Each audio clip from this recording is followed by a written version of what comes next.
누가복음 19장 17절 말씀입니다. 다 같이 함께 말씀 읽습니다. 시작. 주인이 이르되 잘하였다 착한 종이여 네가 지극히 작은 것에 충성하였으니 열 고을 권세를 차지하라 하고. 아멘. 오늘 말씀을 통해서 하나님의 기대라고 하는 말씀의 제목으로 오늘 말씀을 상고하기를 원합니다. 아마 생각해 본다고 한다면 지금 전국 곳곳에 있는 전국의 모든 교회가 마지막 주일을 또 송구영신을 앞으로 바라보고 있으면서 2025년에 지난 일들도 한번 돌아보고 아마 그러지 않을까 싶습니다. 그런 차원에서 우리들도 그와는 예외 없이 오늘 우리가 한 해를 돌아보면서 우리들이 함께 하나님 앞에 고백하고 또한 내려놓을 것은 무엇인지 더 내려놓고 버릴 것은 무엇인지 살펴보아 더 버리고 비울 것이 무엇인지를 보면서 우리가 더욱더 비워내는 그러한 우리 신앙생활이 되면 좋을 것 같고, 더 나아가서 이렇게 비워지고 깨끗게 하는 이 과정들을 지나고 나서 새롭게 채울 하나님의 은혜의 말씀들을 기대하면서 우리가 나아가면 더욱더 좋을 것 같습니다. 그런 차원에서 하나님의 기대라고 하는 이러한 말씀의 제목으로 함께 말씀을 좀 나누려고 합니다. 하나님께서 그리스도인에게, 하나님의 자녀들에게 기대하는 것이 있을까요, 없을까요? 있다고 봅니다. 반드시 있다고 봅니다. 우리가 진정 하나님을 사랑하고 있다면 따라서 그분의 기대를 우리는 저버리지 않는 것이 또한 마땅할 줄로도 믿습니다. 우리 보통 인생사에서도 보면 조부모나 부모님 혹은 선생님이나 혹은 저 앞에 있는 이런 목사나 혹은 연인이나 심지어는 연예인, 가수나 배우 등의 그 기대까지도 이루고 싶어서 우리들은 그러한 우리 인생사에도 작용하는 그런 작동들을 볼 수가 있어요. 심지어는 연예인들의 기대도 말이에요. 그래서 연예인에게도 잘 보이고 싶어서 라고 하는 것들이 조금 더 작동이 되겠죠. 근데 하나님 말씀, 성경 말씀은 하나님께서 우리에게 기대하시는 주요한 바가 있다라고 저와 여러분들에게 말씀하시는 줄로 믿습니다. 오늘 우리가 본문으로 채택하여 읽은 오늘 이 말씀, 누가복음 19장 17절 말씀은 아마도 명백한 말씀이리라 생각합니다. 주인이 이르되 잘하였다 착한 종이여 네가 지극히 작은 것에 충성하였으니 열 고을 권세를 차지하라 라고 했던 이 말씀들을 본다고 한다면 분명히 하나님은 우리에게 기대하는 바가 있겠다라는 것이에요. 그러나 여기뿐이 아니라 성경 곳곳에서 찾아볼 수 있는데 대략 한 몇 가지로만 한번 추려서 생각해 보니까는 찾아보니까 이렇더라고요. 하나님은 우리가 알 것을 기대한다라고 고린도후서 5장 1절에 말씀하고 있고요. 또한 데살로니가후서 1장 3절에 찾아보니까 하나님은 우리가 성장하기를 기대하신다라고도 되어 있더라고요. 출애굽기 3장 9절부터 17절까지 말씀을 보니까 하나님은 우리가 세상을 모세처럼 구원하기를 기대하고 있다라는 장면들도 찾을 수가 있었습니다. 누가복음 8장 16절에는 하나님은 우리가 빛을 내며 등경 위에 올려놓은 등불처럼 타기를 기대하신다라고도 말씀했던 것이 그 말씀이었습니다. 마가복음 4장 1절로 20절 말씀을 찾아보니까 하나님은 우리가 씨 뿌리기를 기대하신다라고 되어 있습니다. 뿐만 아니라 마지막으로 찾아봐 보니까 누가복음 15장 11절로 32절까지 말씀을 보니까 하나님은 우리가 하나님 나라, 하늘나라를 돌아오기를 기대하고 계시다라는 장면들을 볼 수가 있었습니다. 이렇듯 하나님은 우리에게, 하나님의 자녀들에게 기대하시는 바가 분명히 있다는 것이에요. 이처럼 하나님께서 우리에게 원하시는 것들을 잊지 말고 이 한 해를 보내면서 우리는 꼭 기억해야 될 것은 기억하는 저 여러분들이 돼야 될 줄로 믿습니다. 과연 얼마만큼 나는 따라서 지난 한 해 동안 실행했는지, 하나님의 그 기대에 나는 얼마만큼 부응했는지, 그리고 다음에는 어떻게 부족한 부분은 또 보충하고 실행할 것인가를 우리는 또 한번 생각하고 묵상해야 될 줄로도 믿습니다. 2025년 한 해 저 여러분들에게 가장 큰 영향력을 발휘했던 사람은 혹시 누굽니까? 그 누구보다 하나님의 영향력 아래 머물러 있는 저들이 되고 또한 된 줄로도 믿습니다. 잠언서 25장 13절 말씀을 보니까 충성된 사자는 그를 보낸 이에게 마치 추수하는 날에 얼음 냉수 같아서 능히 그 주인의 마음을 시원하게 하느니라 라고 말씀이 기록되어 있다. 따라서 우리들 지난 한 해를 돌아보면서 우리들 그 주인의 마음을 시원케 했던 그러한 충성스러운 그 사람이었는지, 혹은 그 마음에 조금 부족한 것이 발견되었더라고 하면 내년에는 더 그 마음을 시원케 할 그러한 사람이 돼야 되겠다라고 하는 다짐도 함께 있으면 좋을 것 같습니다. 오늘 본문에서처럼 적은 것에 충성했으니 라고 하는 칭찬받는 그 사람이 되면 좋겠다라는 얘기입니다. 우리 새해는 새롭게 출발하기 위하여서 옛것, 묵은 것은 잊어버리는 것이 좋겠다라는 생각도 듭니다. 사실 다가오는 새해는 좋은 의미에 있어서 잊을 것은 잊고 잊지 말아야 할 것은 결코 잊지 말고 기억하면서 고쳐나갈 것은 고쳐나가고 발전해야 될 것은 더 발전해 나가는 것, 이것이 우리가 믿음이 되어야 할 줄로도 믿습니다. 이게 믿음의 사람의 모습일 것 같아요. 옛것 중에도 가치 있는 것, 의의가 있는 것, 새로운 것 중에 지속하지 않으면 안 될 것들에 대해서는 우리는 결코 잊어서는 안 될 줄로도 믿습니다. 과거의 가장 좋은 것을 기억하고 이를 활용해서 새해를 의미 있는 것으로 우리는 더욱 좋게 좋은 것을 지켜나가는, 아름다운 것을 지켜나가는 우리가 되어야 되겠다는 얘기예요. 특히 이 새해를 맞이할 때에 매년 신앙생활의 새로운 출발을 함에 있어서 우리는 마음과 기억과의 적당한 배합이 우리 신앙을 증진시키고 또한 충실케 하는 그런 중요한 요소가 될 줄로도 봅니다. 그럼 먼저 우리가 잊어야 될 것에 대해서 좀 말씀을 좀 드려보도록 하겠습니다. 사람의 기억력에는 한계라는 게 있어요. 한계. 무궁무진한 것만은 아닙니다. 한계 이상, 한도 초과라고도 얘기하죠. 한계 이상을 넘어서면 기억하려고 해도 기억이 안 돼요. 메모리가 안 됩니다. 오히려 필요한 것을 잊어버리는 경우가 생겨나는 그런 일들이 다반사로 일어날 수도 있겠다는 것이죠. 따라서 어떤 일을 우리가 잊어버리면은 기억에 있어서 필요한 것일지도 모른다는 거예요. 하나님께서 우리를 창조하신 원리 중에 하나가 그런 것들이에요. 잊어버릴 것은 있는 것도 하나님의 은혜요 축복인 줄로도 믿습니다. 심리학자 제임스는 이런 말을 했습니다. 기억의 한 조건은 망각하는 것이다. 의식 상태에 있는 다수의 일을 잊어버림이 없이는 기억할 수가 없다. 고로 어떤 때를 제하고는 잊어버림은 기억을 해침이 아니라 오히려 기억력의 건전함과 생명력을 주는 것이다 라고 이 심리학자 제임스라는 사람은 그런 말을 했습니다. 참 맞는 말인 거예요. 유명했던 역사학자 몬젠이라는 사람이, 이 사람은 박학다식학으로 굉장히 유명했습니다. 그래서 이 사람 머릿속에 도대체 얼마만큼 저장된 거야? 이런 정도의 이런 말들을 들을 정도로 매우 박학다식했어요. 그런데 이 사람한테 한 가지 웃지 못할 그런 일이 있었습니다. 자주 일어나는 일이었어요.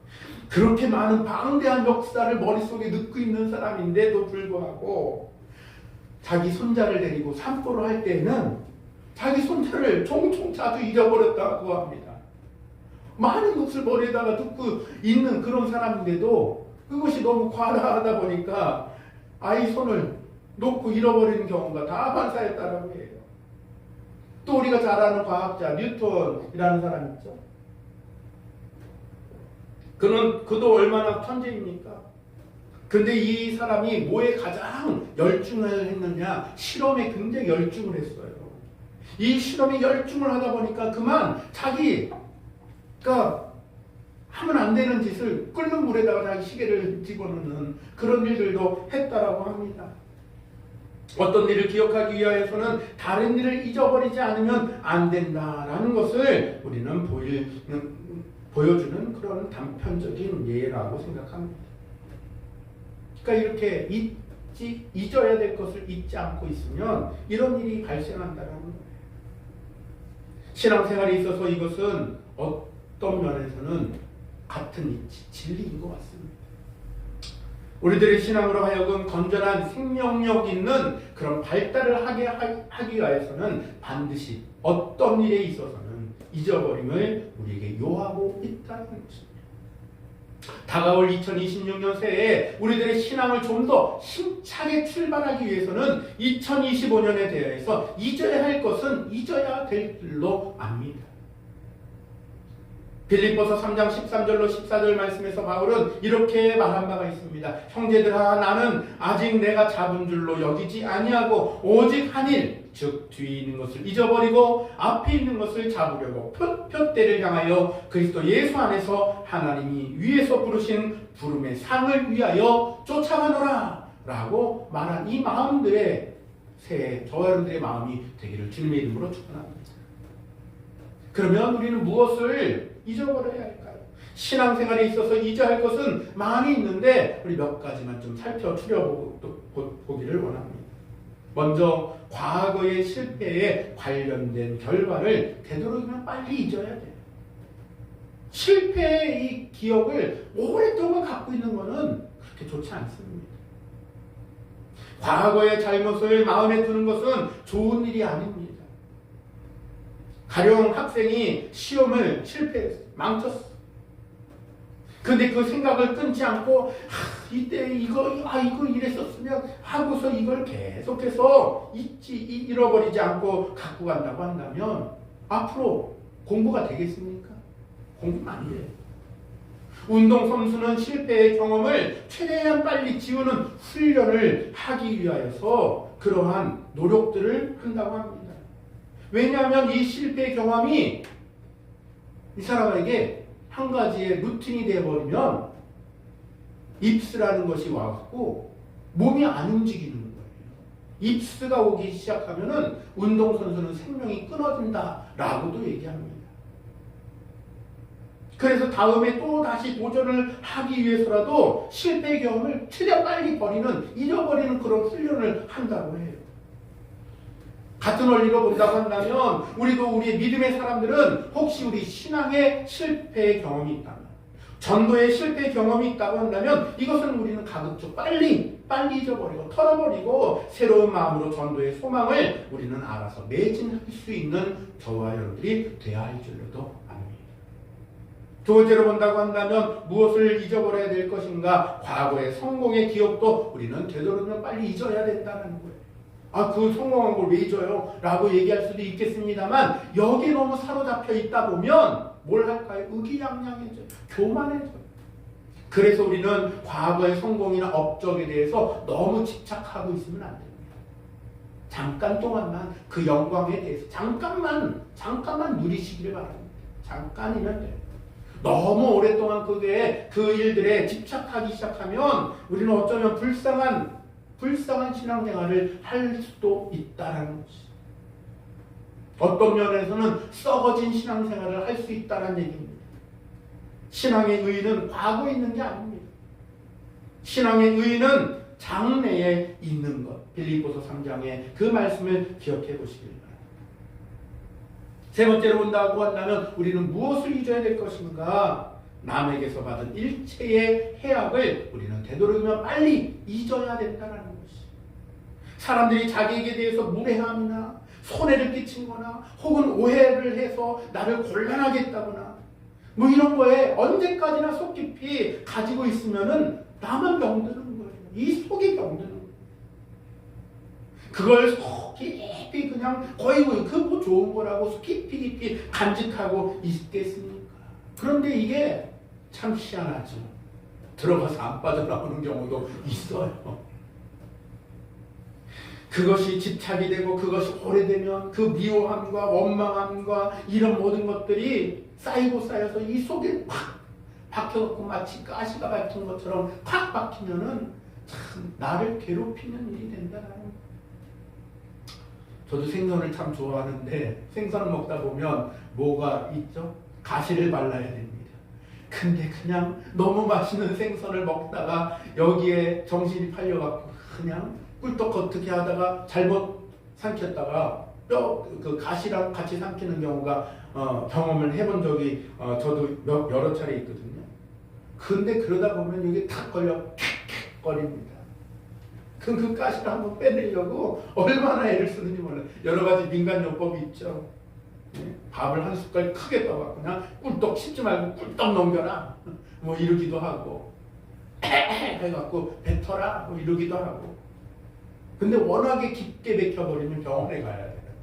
아무튼 조금 우리가 민간요법도 민간요법이지만은 그런 일들이 생겨난다. 미움이라는 게 그래요.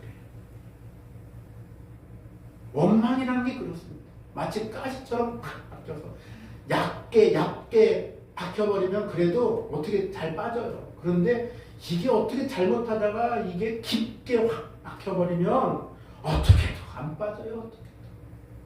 그럴 때는 얼른 우리가 병원 가야 돼요.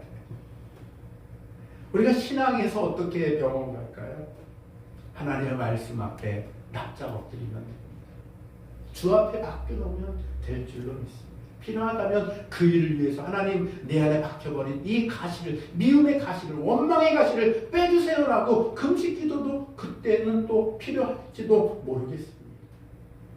뱀 같은 사람의 죄를 기억하지 않게 해주옵소서라고 하는 이 마음으로도 기도해야 되고, 집착함으로 용서하지 않는 이 마음을 빼내어 주옵소서라고도 우리는 기도할 필요가 있다는 것이, 그래야 잊어져요. 그런데 그러한 마음으로서는 오랫동안 가지고 있어서는 하나님께서 우리에게 말씀하십니다.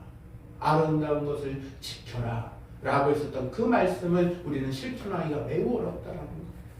그러니 우리는 이런 미워하는 마음, 원망했던 이 원망의 일들, 혹은 나에게 대해서 무례하고 손해를 입히고 오해를 해서 오해를 일으키는 일들로 나를 손에 끼치게 했던 그 모든 일들에 대해서 우리는 너무 집착하지 않은 것이 좋겠다라는 얘기입니다. 예수님은 마태복음 5장 23절 24절에 이렇게 말씀하셨습니다. 그러므로 예물을 제단에 드리다가 거기서 네 형제에게 원망들을 만한 일이 있는 줄 생각나거든 예물을 제단 앞에 두고 먼저 가서 형제와 화목하고 그 후에 와서 예물을 드리라 라고 예수님이 말씀하셨던 바가 있습니다. 기억하십시오.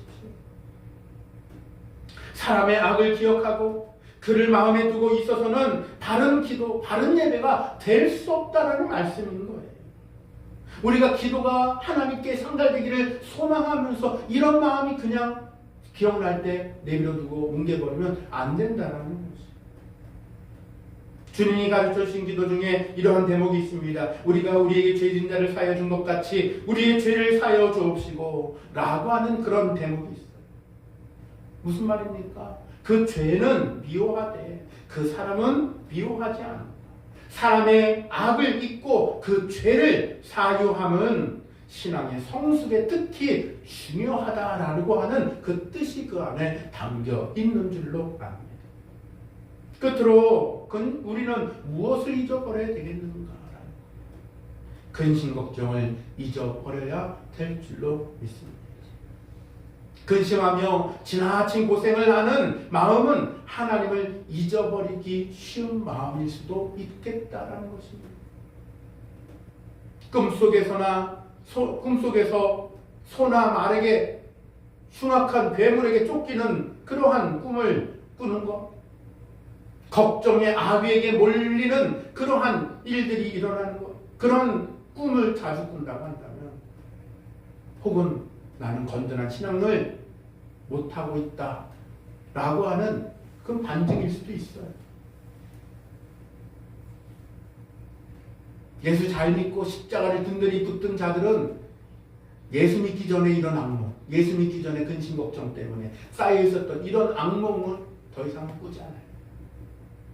사실은 신앙생활을 열심히 잘하고 십자가를 단단히 붙들고 예수 사랑 이 마음 가운데 품는 자들은 악몽이 아니라 하나님께서 주시는 그 은혜의 그 사모함의 잠자면서도 찬송하고 잠자면서도 기도하고 잠자면서도 하나님의 그 말씀을 기억하게 하는 그런 귀한 체험들도 하게 됩니다.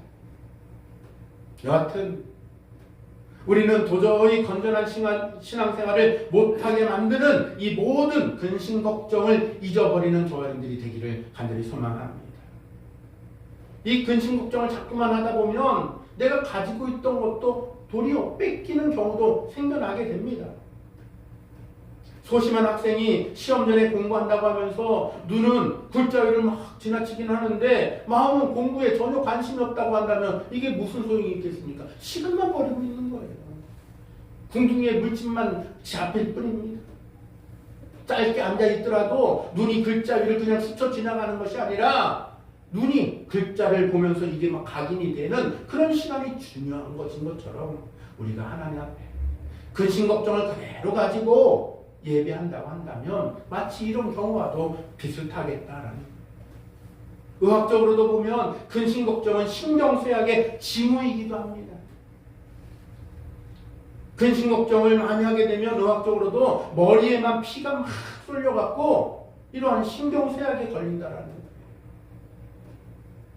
근심 걱정은 사람의 마음을 소모하게 하고 신앙의 쇠약을 불러오게 한다라는 점들로 우리가 미뤄보건데 우리는 신앙생활에 있어서 우리가 이 근심 걱정을 그대로 갖고 있으면 마치 나무를 갉아먹는 신개미가 작용하는 것 같은 일들도 일어날 수 있다라는 점들을 기억해 본다면 갖고 있을 이유가 전혀 없겠죠. 뭐 좋은 거라고 갖고 있겠어요. 예수님은 이렇게도 말씀했습니다. 너희는 먼저 그 나라와 의를 구하라 라고도 말씀했습니다. 예수님의 명령이에요. 우리는 앞서서 말씀 열거했었던 네 가지의 이런 일들을 우리는 잊어버리지 않고 기억하는 것은 개인의 신앙생활에 해는 될 망정 결단코 이득은 될 게 한 절도 없습니다. 그러니 이런 것들은 다 싹 다 잊어버리시기를 주님의 이름으로 간절히 축원합니다. 그럼에도 과거의 실패, 성공, 특히 사람으로부터 받은 해악 또는 근심 걱정은 참 쉽게 잊기는 어렵기도 한 것이 그러나 결코 못 잊는다? 이거는 아닙니다. 그러니 여러분 떨쳐버려야 할 이 모든 것들은 우리가 몸부림을 쳐서라도 떨쳐낼 수 있기를 간절히 소망합니다. 이게 우리 발목을 붙잡으면 안 되잖아요. 주님께 가까이 나아가는데 발목 붙잡는 일들이 이런 걸로 일어나면 안 되잖아요. 그러니 우리들 사람에게서 받은 무례함을 잊어버리려고 우리는 부단히 더욱더 애쓰기를 바랍니다. 근심과 걱정을 잊어버리기 위하여서 우리는 더욱더 부단히 애쓰기를 바랍니다. 내 생각과 마음먹은 만큼 안 되는 것 때문에 그것 때문에 너무 거기 집착하지 않기를 바랍니다. 어쩌면 잊으려는 그것은 이미 그것을 생각나게 하는 것일지도 모르겠다라는 생각도 함께 또 들기도 하는 부분이에요. 어떤 것을 뚫어지게 보다 보면 그게 잊혀지기는커녕 각인이 됩니다. 각인. 그러니까 나쁜 거는 되도록이면 안 보는 게 좋은 것 같아요. 아니 눈앞에서 안 보는 게 좋은 것 같아요. 너무 보다 보면 각인이 돼요. 그런 차원에서 다시 빌립보서 3장 13절로 14절 말씀을 우리가 생각해보고 읽어보면 이게 참 은혜인 것 같습니다. 형제들아 나는 아직 내가 잡은 줄로 여기지 아니하고 오직 한 일 즉 뒤에 있는 것을 잊어버리고 앞에 있는 것을 잡으려고 표대를 향하여 그리스도 예수 안에서 하나님이 위에서 부르신 부름의 상을 위하여 쫓아가더라 라고 했더니 이 말씀이 참으로 귀한 은혜의 말씀인 줄로 믿습니다. 어떤 것을 잊으려 하면 그보다 한층 더 힘 있는 중대한 일에 마음을 두지 않으면 안 되는 것. 슬픈 일을 잊으려면 그보다 더 한층 더 유력한 기쁨의 일들을 마음에 써야 하고 사람에게 받은 해악을 잊으려면 남에게서 받은 것보다 한층 더 큰 사랑을 생각해야 될 것입니다. 한 가지 일에 마음을 쏟는 것은 다른 것을 잊는 것임을 우리는 생각지 않아서는 안 될 것이라는 것입니다. 이제 마무리하겠습니다. 땅의 것을 생각하기보다는 위의 것을 생각하는 저 여러분들이 되어서 2025년에 지나간 모든 일들 가운데 해약된 모든 부분들은 우리는 잊을 것은 빨리 잊고 다가올 2026년 새해를 우리가 은혜로 복된 새해로 맞이하는 저여러분들이 되시기를 주님의 이름으로 간절히 축원합니다.